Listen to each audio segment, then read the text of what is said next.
আমাদের এই বিশাল বাসায় গাইস আমরা মানুষ কিন্তু খুবই কম। এই দেখুন মা এদিকে আরতি করছেন, আজকে ফ্রাইডেতেও হয় না, তো না হওয়ারও কারণ আমি আসলে কি বলবো আপনাদেরকে। Hello guys, good morning, welcome to my new blog. কেমন আছেন আপনারা সবাই? আশা করছি আপনারা সবাই ভালো আছেন, আমি ভালো আছি। আজকের ব্লগটা অনেক ইন্টারেস্টিং হতে চলছে, আপনারা অবশ্যই ভিডিওটি স্কিপ না করে ভিডিওর শেষ অবধি সাথে থাকবেন। গাইস সকাল সকাল ওয়ার্কআউট করে আসলাম, আজকে অনেক দিন পর কিন্তু আমি জিমে যেতে পেরেছি, অনেকটা সুস্থ লাগতেছে আজকে গাইস, অ্যাটলিস্ট ওয়ার্কআউটটা করার পর। তো আজকে বাইসেপ ট্রেন করেছি, খুব ভালো ট্রেন হয়েছে, খুব ফ্রেশ লাগছে কিন্তু আজকে। তো এখন আমি ব্রেকফাস্ট করবো, মানে পোস্ট ওয়ার্কআউট মিল, আপনারা তো জানেন পোস্ট ওয়ার্কআউটে কি নেই। এই দেখুন আমার পোস্ট ওয়ার্কআউটে আছে চিয়া সিড, ওটস, খেজুর, তারপর দই, কিশমিশ, মানে অনেক কিছু দিয়ে আমি এটা তৈরি করি আর কি প্রতিদিনই। তো এখন পোস্ট ওয়ার্কআউট মিলটা নেবো, নিয়ে আমি বেরিয়ে পড়বো দোকানে, জানেন তো আমার দোকান টোকান খুলতে হয়, আর দোকানে গিয়ে গাইস শুট কিনবো, দোকানে সবসময় কাস্টমার থাকে, ব্যস্ত থাকি, শুট তো নিতেই পারি না। আর যেহেতু আমার ফ্যামিলি ব্লগ পাই, আমার ফ্যামিলিকে নিয়ে আমি ভিডিও তৈরি করি আর কি। যাই হোক, তো আমি এখন পোস্ট ওয়ার্কআউট মিলটা নেবো, কিন্তু গাইস খুবই মজা লাগে খেতে। আমি দেখে ভাই, দেখে দেখুন রিপন ভাই কাজ করতেছে, আর উপরে এদিকে বাবা মা কিন্তু ঠাকুর ঘরে, দেখাই আপনাদেরকে এইরকম গাইস, বাবা মা ঠাকুর ঘরে সবাই এইরকম বাবা প্রার্থনা করতেছেন। আমি কিছুক্ষণ আগে এরকম গীতা পাঠ করে গেছি, মা ঠাকুরকে পুজো দিচ্ছেন আজকে। দেখুন গাইস কিভাবে পুজো দেন, অনেকগুলো ফুল কিন্তু ঠাকুরের পুজোতে লাগে। তারপরে কিছু ফুল আছে গাইস আমি কিনে নিয়ে আসছি, কিছু ফুল আছে আমাদের কাছে ফুটে, তবে সব ফুল কিন্তু মানে এখন শীতের সময় তো তেমন একটা ফুল ফুটে না, মানে তাই শীতের সময় থাকার কারণে তেমন একটা ফুল ফুটে না। আপনারা আগে বাসাতে দেখেছিলেন অনেক ফুল ফুটতো আমাদের বাসাতে ছাদে, তো এখন শীতের সিজন থাকা ফুটতে গাইস। আর এখন হচ্ছে গাঁদা ফুলের টাইম, তাই গাঁদা ফুল দিয়ে ঠাকুরকে মানে সাজানো হচ্ছে আর কি এটা। যাই হোক, আর এদিকে দেখুন বাবা গীতা পাঠ করতেছেন, গীতা পাঠ শেষ করে বসেছেন আর কি। যাই হোক, স্বাক্ষর গাইস এখন পর্যন্ত ঘুমিয়ে আছে, দেখাই এই দেখুন স্বাক্ষর উঠে যাও, তোমার ক্লাস নেই ভাইয়া, উঠে যাও গাইস, দেখুন ঘুমাইতেছে, ওর ক্লাস আছে আজকে গাইস, তো ওকে উঠতে হবে। যাই হোক, তো আমি পোস্ট ওয়ার্কআউট মিলটা নিয়ে চলে যাবো দোকানে, দোকান থেকে আসি দেন কথা হচ্ছে আপনার সাথে। তো গাইস এখন আছি আমি স্বাক্ষরের রুমে, দেখুন স্বাক্ষর ওর বিছানাতে শুয়ে আছে, রেস্ট করতেছে। তো আমরা খাওয়া দাওয়া সেরে বসলাম দুই ভাই, অলরেডি গাইস রাত হয়ে গেছে, আমি সারাদিন কোনো শুট নিতে পারি না, সারাদিন দোকানে অনেক ব্যস্ত ছিলাম, তাই আমি শুট নিতে পারি নাই আর কি। যাই হোক, তো এদিকে ভাই আমি বসে গল্প করছিলাম, ভাবলাম যে একটু ভিডিও করে নিই, আপনাদের সাথে শেয়ার করে নিই। ভাইয়ের রুমটা গাইস দেখুন খুব ভালো গুছিয়েছে, খুব সুন্দর লাগতেছে কিন্তু, তো ছোটর মধ্যে কিন্তু ওর রুমটা ভালোই। ওদিকে ইয়ে আওয়াজ না, সেলফোন মাঝে বই আওয়াজ না, কানে বইটা বুঝে নেই এর থেকে তুইছে কইতে বই গুন রাখছুন মনে হয় না ওখানে আনছস না, দরকারি না আমার ইয়ার বই এইচএসসি বই। গাইস ওর দরকারি কোনো বই নাই বোধহয়, বিদায় ও এখন পর্যন্ত রাখে নাই। আর দরকারি যেগুলো আছে দেখুন আইএলটিএস এর বইগুলা, কেমব্রিজ, এগুলা সব এইদিকে রাখা, মানে ও রেগুলার পড়ে আর কি। যাই হোক গাইস, আর ওর রুম থেকে গাইস দেখুন বারান্দাটা কিন্তু সাইডে, এই দেখুন এদিকে আবার কিন্তু লুকিং গ্লাসও আছে, ওর জন্য কিন্তু বেস্ট হবে এটা। দেখো তুমি লুকিং গ্লাস দেখছি দেখুন গাইস, ওনাকে দেখে নাই, দেখছে তো অবশ্যই।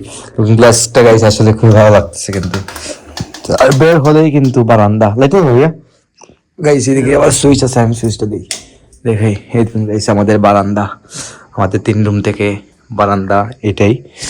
তো রাত হয়ে গেছে তো গাইস, অনেক রাতের খাওয়া দাওয়া শেষ করে দিয়েছি আর কি। তো বারান্দায় বেশি সময় থাকা যাবে না, কারণ মশা কিন্তু প্রচুর ডিস্টার্ব করে, আর আশেপাশে তো বিল্ডিং হইতেছে, নতুন বিল্ডিং, যার কারণে মশা একটু হতেই পারে, এটা স্বাভাবিক, তো বুঝতেই তো পারতেছেন। যাই হোক, আর এদিকে দেখুন ওর গিটারটাও রাখা, গিটার বাজাস নি, বাজাস না কেন? শুধু হয়ে গেলে গিটার বাজায় গাইস। আমার ভাই স্বপ্নিল কিন্তু খুব ভালো গিটার বাজাতে পারে, ও কানাডাতে কিন্তু যাওয়ার পর পরে গিটার কিনে নিয়েছে, ওর গিটার অলরেডি কিন্তু 5-6টা আছে, ওখানে গিটার কিন্তু বাজায়। দেশে আর একটা দুইটা, হ্যাঁ কানাডাতে 6টা আছে, আর দেশে আরো 2টা আছে, একটা ইলেকট্রিক গিটার, একটা সেমি ইলেকট্রিক বলতে পারেন। তো টোটালি ওর 8টা গিটার ও কিন্তু বাজায়, কিন্তু দেশে রেখে গেছে, কিন্তু একমাত্র স্বাক্ষরের জন্য কিন্তু ও বাজায় না। ও কিছু কোনো কিছুতেই গাইস তেমন একটা পারদর্শী না ও মানে ইলেকট্রিক ইনস্ট্রুমেন্ট মানে ইনস্ট্রুমেন্টের দিকেও পারদর্শী না কখনোই।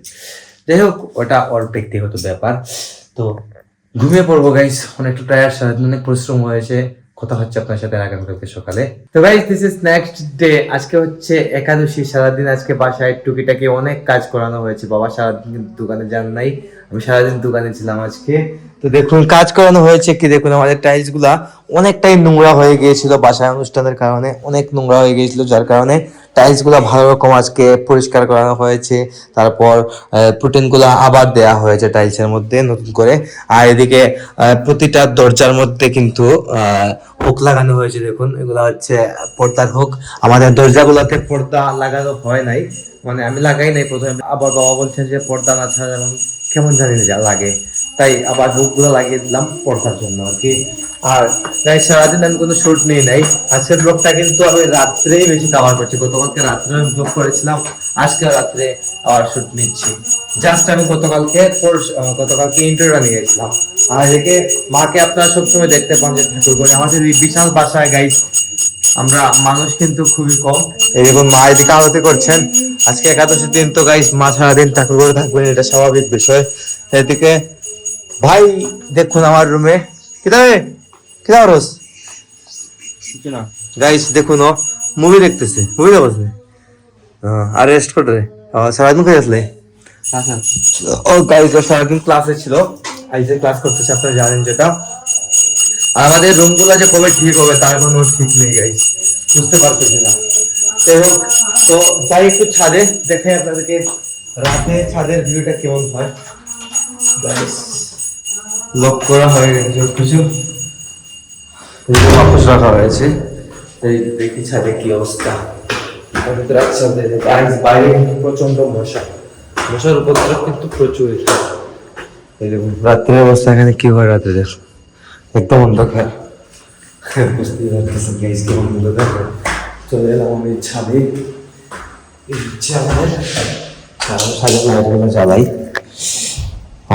অলরেডি গাইস, লাইটগুলো অফ ছিল আর দরজাটা অলরেডি খোলা ছিল। এই হচ্ছে আমাদের বিষ্ণু মন্দির। এই দেখুন প্রতিদিন মা বিষ্ণু মন্দিরে প্রদীপ দেখান। এই দেখুন এইমাত্র হয়তো সন্ধ্যা আরতি করার আগে ধূপকাঠি জ্বালিয়ে গিয়েছেন এখানে। যাই হোক, এই দেখুন ছাদ থেকে চারপাশের ভিউটা, রাতের ভিউটা আমি আপনাদেরকে দেখাই। এই রাতে কি অবস্থা হয়, রাতে আমাদের বাসার আশপাশটা এই রূপ ধারণ করে। তবে ক্যামেরাতে হয়তো সবকিছু বোঝা যাচ্ছে না, তবে আসলে কিন্তু বেশ সুন্দর লাগে, খুবই ভালো লাগে। কিন্তু রাতে যদি বসতে পারতাম, রাতে কিন্তু বসা হয় না, দোকান লাগিয়ে আস্তে আস্তে অনেক রাত হয়ে যায়, তারপর আবার ভিডিও এডিটিং করতে বসতে হয়। তো রাতে ছাদে আসাই হয় না, আর ফ্রাইডেতেও হয় না। তো না হওয়ারও কারণ আমি আসলে কি বলবো আপনাদেরকে, মাত্রই তো আসলাম বাসায়, দেখি কি হয়। বাইরের লাইটগুলো আমি জ্বালিয়ে রেখেছিলাম, তো একটা লাইট আমি ছাদে জ্বালিয়ে রেখে দিয়েছি, ছাদের লাইটটা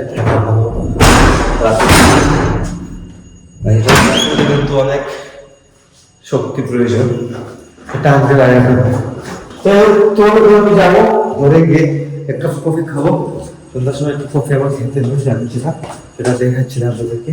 গাইজ আজকের ব্লগটি আর বাড়াচ্ছি না, আজকের ব্লগটি খুবই সিম্পল ছিল। ব্লগটি আমি এখানে এন্ড করে দিচ্ছি। আপনারা আমাকে ফলো করতে চাইলে আমার ফেসবুক ইনস্টাগ্রাম ফলো করতে পারেন। আমার ফেসবুক ইনস্টাগ্রাম লিংক নিচে ডেসক্রিপশনে পেয়ে যাবেন। এন্ড আই হোপ আজকে ভিডিওটি আপনাদের ভালো লেগেছে। ভিডিওটি ভালো লাগলে অবশ্যই লাইক করবেন, কমেন্ট করবেন, শেয়ার করবেন এবং চ্যানেল নতুন হয়ে থাকলে সাবস্ক্রাইব করে আমাকে সাপোর্ট করবেন। দেখা হচ্ছে নেক্সট ভিডিওতে, ততক্ষণ ভালো থাকুন, সুস্থ থাকুন। Thank you so much for watching.